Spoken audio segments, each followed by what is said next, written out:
Nako, may balita tayo. Eto si Tambaluslos, may bagong baby. Gusto niyo malaman? Sino ang magiging bagong baby ni Tambaluslos? Sinong magiging bagong alaga niya? Sino magiging bagong aso ni Tambaluslos? Grabe.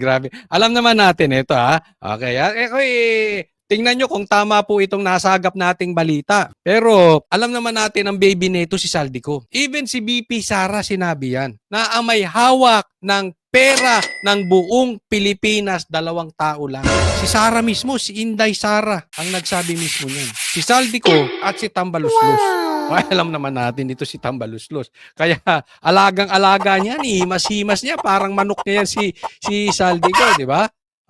Pero ngayon, dapat bantayan natin. Kasi ang nakikita natin dito, posible. Tingnan nyo kung tama po tayo ha. Si JJ Suarez.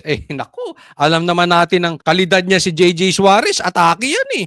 Ano bang nagawa niyan sa bansang Pilipinas? Wala din naman kung hindi umatake lang sa mga Duterte.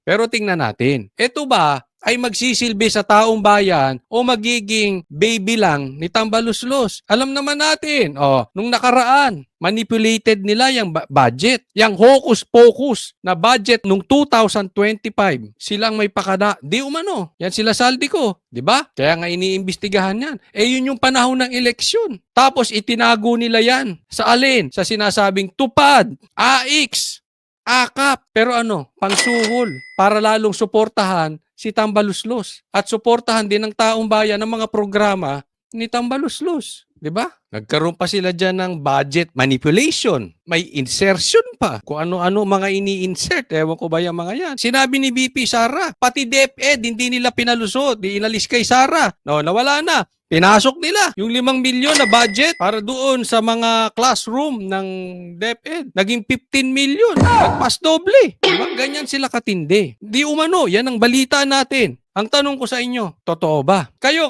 sa mga nanonood, nakita nyo ba ito? Totoo ba yung sinasabi ni BP Sara? Sila lang may hawak ng budget? Delikado yan. Bantayan po natin. Ito si JJ Suarez, ang bagong baby ni Tambaluslos. Kawawa naman ang taong bayan kung magkakaganyan.